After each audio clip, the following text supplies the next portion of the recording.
السلام علیکم ناظرین، میں آپ کی ہوسٹ سمرین فیضان سورج ٹی وی کی جانب سے خبر نشر کرتے ہیں چشتیاں سے۔ محرم الحرام کے موقع پر عقیدت مندوں کی جانب سے لنگر و نیاز تقسیم کرنے کا سلسلہ جاری۔ ممبر صوبائی اسمبلی زاہد اکرم کی جانب سے قبرستان میں لنگر تقسیم کیا گیا۔ محرم الحرام کا مقدس مہینہ ہمیں صبر کا درس دیتا ہے۔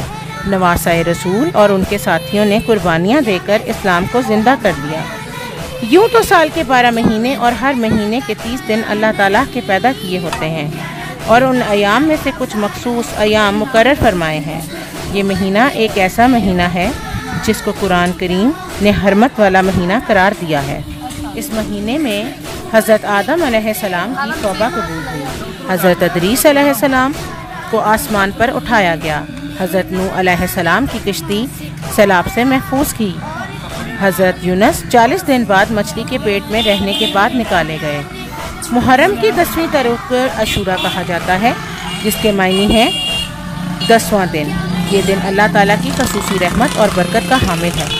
جب تک رمضان کے روزے فرض نہیں ہوئے تھے اس وقت تک عاشورہ کا روزہ رکھنا مسلمان پر فرض قرار دیا تھا۔